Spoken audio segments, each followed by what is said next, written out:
Welcome to Democracy Now!, democracynow.org, the War and Peace Report. I'm Amy Goodman. President Donald Trump Tuesday defended his decision to wait 2 days before placing blame on white supremacists for the deadly violence in Charlottesville, Virginia last Saturday. During a rambling and angry news conference at Trump Tower, the president attacked anti-fascist counter-protesters, repeating his earlier claim that both sides were to blame for the violence. What about the alt-left that came charging at the, as you say, the alt-right? Do they have any semblance of guilt? Let me ask you this. What about the fact they came charging with clubs in their hands, swinging clubs? Do they have any problem? I think they do. During the news conference, Trump seemed to ridicule the national movement to remove Confederate monuments, saying the protesters would next want to tear down the statues of George Washington and Thomas Jefferson. Trump also defended some of the white nationalists who descended on Charlottesville. I've condemned neo-Nazis. I've condemned many different groups, but not all of those people were neo-Nazis, believe me. Not all of those people were white supremacists by any stretch. Those people were also there because they wanted to protest the taking down of a statue, Robert E. Lee. Also on Tuesday, President Trump retweeted a cartoon showing a train running over a human figure with CNN's logo over its face with the caption, "Nothing can stop the Trump train." Trump deleted the tweet several minutes after posting it. Trump's tweet drew immediate comparisons to the killing of 32-year-old activist Heather Heyer, who was struck by a car Saturday driven by a neo-Nazi, James Fields, Jr. Mourners are gathering in Charlottesville today for Heather Heyer's funeral. Meanwhile, more members of President Trump's Manufacturing Advisory Council stepped down Tuesday in protest of Trump's failure to fully condemn neo-Nazis and white nationalists.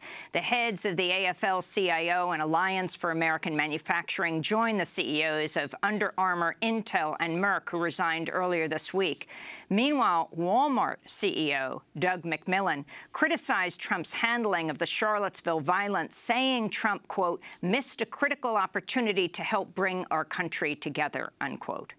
On Capitol Hill, members of the Congressional Black Caucus revived calls Tuesday for the removal of Confederate monuments from the halls of Congress.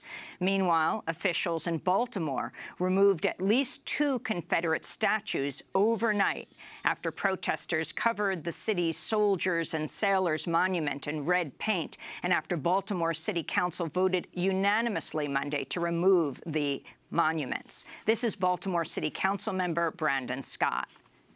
The folks that are displayed in these monuments were traitors to the United States of America, and we should not honor traitors with monuments anywhere within our country. These monuments are being used as beacons of lightning for the vile racism that's being spit out by alt-right and fringe groups throughout this country. And we should not be part of that.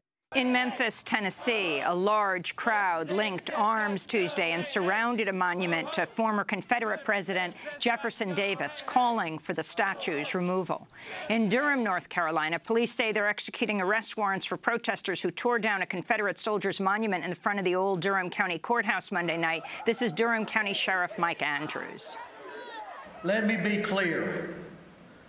No one is getting away with what happened. We will find the people responsible. In fact, we have identified some of those involved in the removal and the damage of the statue, and we are working towards making arrest. We are pursuing felony charges. When we arrest them, we will use every legal option available to us. On Tuesday, North Carolina Central University student Takia Thompson was arrested on 2 charges of felony inciting a riot and 3 misdemeanor charges for bringing down the statue. Thompson is out on bail and will join us from Durham after headlines just before she heads to court. In healthcare news, the Congressional Budget Office warned Tuesday premiums for the country's most popular health insurance plans could increase by 20% next year if President Trump makes good on his threat to end subsidies paid to insurers to help low-income people afford health coverage. The CBO also estimates Trump's proposal would increase federal deficits by nearly $200 billion over the next decade.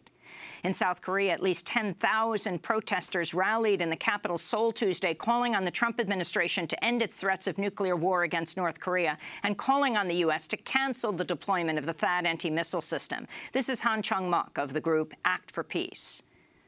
August 15th is a day when we were freed from Japanese colonial rule. After the liberation, we were supposed to maintain peace as a freed country. But since President Trump took over, he has declared that he was willing to risk a war.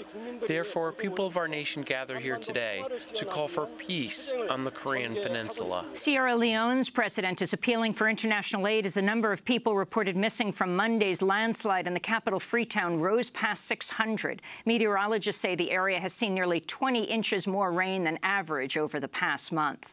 Meanwhile, in Nepal, the death toll from landslides brought on by heavy rainfall rose to 115 Tuesday, with another 38 people still missing. Officials say flash flooding has struck more than a third of Nepal's districts, with more than 6 million people affected. Elsewhere, about a third of Bangladesh is underwater from monsoon rains, with at least 29 people reported dead, while in India, at least 81 people have died from recent flooding.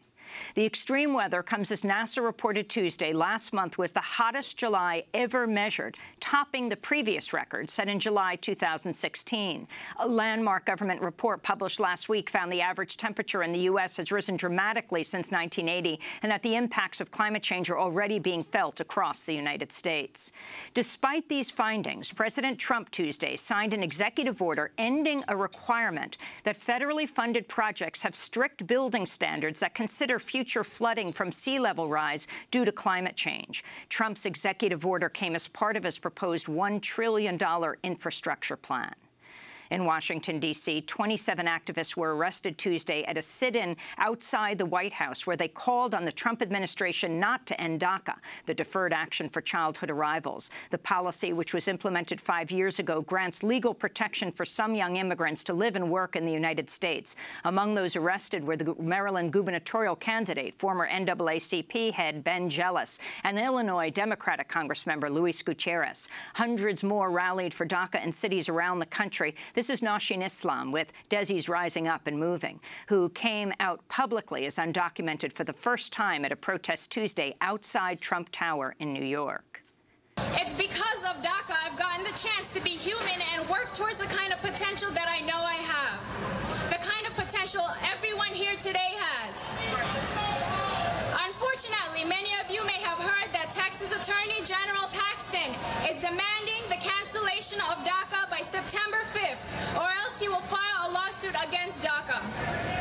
If the lawsuit is filed, then it is up to Trump to defend DACA. But Trump won't defend us unless we unite and force him to do so. And in Houston, Texas, prosecutors have dropped criminal charges against a pair of Harris County Sheriff's deputies who are accused of conducting a roadside strip search of a 21-year-old woman named Charnicia Corley, an incident her lawyer calls rape by cop. Video of the June 2015 traffic stop, released Monday, shows a pair of deputies shoving Corley face down onto the pavement after pulling her over for allegedly running a stop sign. Corley says the officers removed her pants, threatened to break her legs, and penetrated her vagina without her consent as they searched for marijuana. Corley's lawyer is calling for the appointment of a special prosecutor to reinvestigate the case. And those are some of the headlines. This is Democracy Now!, democracynow.org, The War and Peace Report. I'm Amy Goodman.